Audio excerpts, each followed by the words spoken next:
Hey, welcome back to Mike's Diabetes World. Let's take a look at things. Currently at 7.9. I need to calibrate by 11:33. So I've got a little bit of while before I need to calibrate again. Oops. Give away all my secrets beforehand. I've been pretty stable at around 8 after peaking to about 11. So things have kind of settled down. Hopefully, I'm going to get back into a pattern. Time in range 75%. While it's still above the 70 we normally have, but yesterday I also had 5% below 3.9. So we're not good. On the whole, though, my time in range for the past 2 weeks has been at 93%. So kudos, that's a win. Remember, I've told you you always have to look at wins. You could have had days of being high and kind of flirting with the ketones. Just see my last video. And then all of a sudden, things work out. So 75, I'll accept. This number is starting to get up a little bit higher. Not too impressed with that. At least in the 7s is where I normally like it to be. But today, I want to discuss what happens if you fall off the diabetic wagon.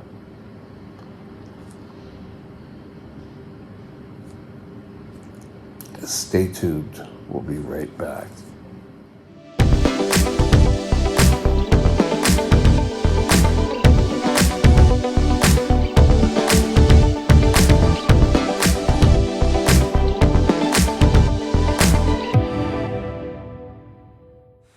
This channel is provided for informational purposes only. Contact your physician for any diagnostic or treatment plan. What do I mean by falling off the diabetic wagon? Well, falling off the wagon for years was a term meant when an alcoholic fell off the program. In our case, the diabetic wagon is when you have decided, oh, you've had enough of things, you're not going to fall. Today, we call it burnout. I don't like the term burnout. In fact, burnout is just sort of another term that could be used for so many things. We need steps to get you back on the control route again. Now, I will tell you first of all, if you're a diabetic that has been not following the program for years, it's not going to be that easy just to boom, boom, boom. Things are all going to be great again. It's going to take a couple of days to get you back to where you were, maybe even a couple of weeks. But don't lose hope. Our first step is to get you feeling that yes, you can do it. So often we fall off the diabetic wagon and it just seems so overwhelming to have to worry and to get back and get going again. What's the point? And You're the point. Pure and simple. You are the point in why you need to do control. You're worth it. And don't let anyone tell you that you're not worth it. Keeping your blood sugars level is the best way to live a long and prosperous life, to feel the best that you can feel. So, if you've fallen off the wagon because you decide to go out partying,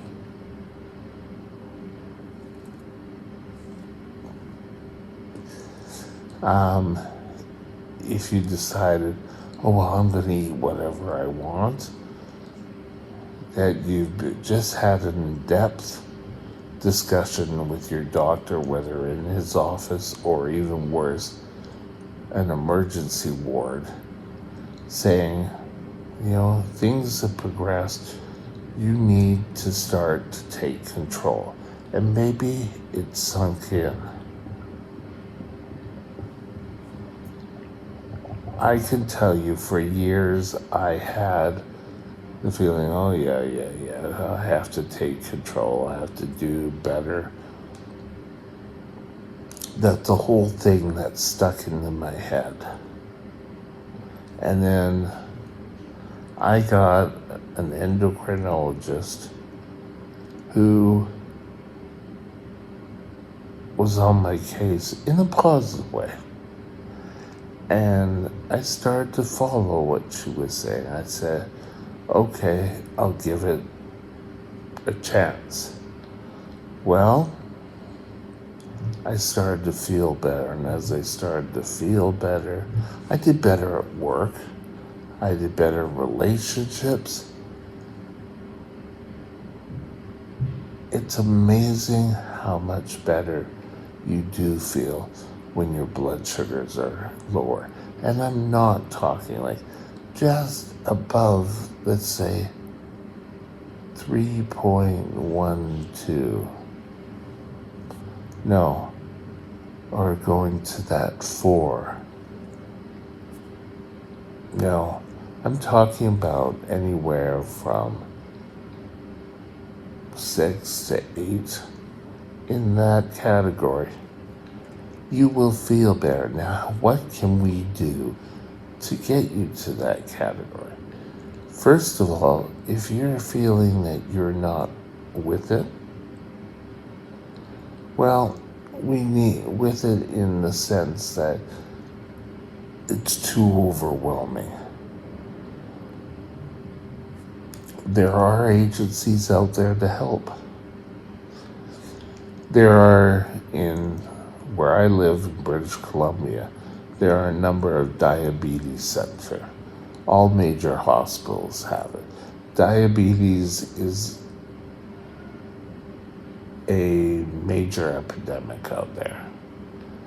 Yes, true, a lot of it's for type 2 because of type 2, but type 1 diabetes is also beginning to be an epidemic itself. So,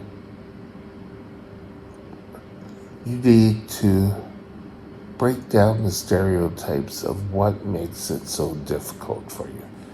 Is it implementing your diabetes routine and work, or your daily life gets in the way? If that's the case, why are you putting yourself on the back burner?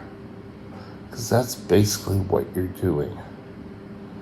You're keeping yourself on the back burner, and you're not doing that great of a job.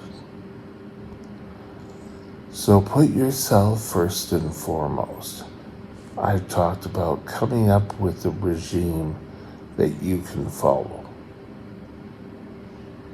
I'm not talking, every second of the day. Oh my God. Now, I've mentioned this before. I used to wake up and have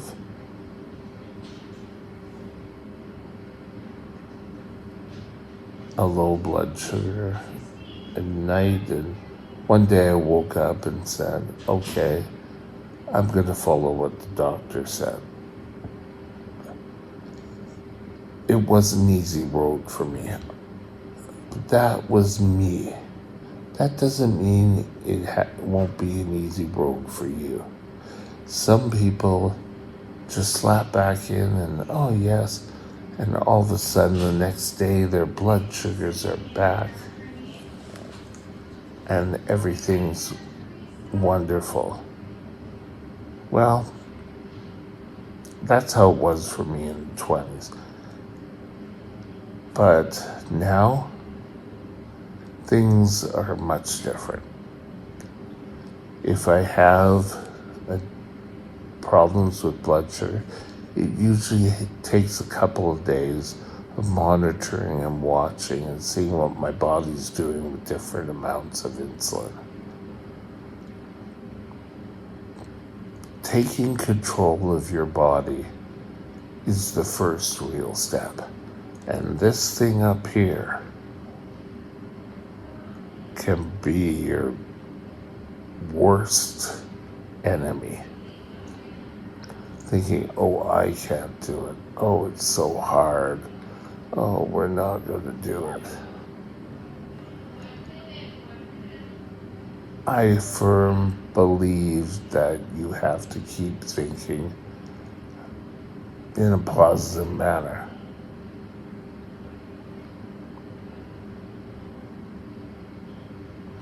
Now, just thinking positively isn't going to correct everything. We know that. But positive saying, I can do that one step. Get up the next day and you do that one step. And then you do it again. And the more often, if you do it, great. It starts to become a habit. If you falter one day, it's not the end of the world. Next day you get up and you start going at it again. That's really all it is. It just needs a jump start. Whatever that jump start is, whether it be a visit to an emergency, a talk with your doctor, or you're just sick and tired of feeling like crap all the time.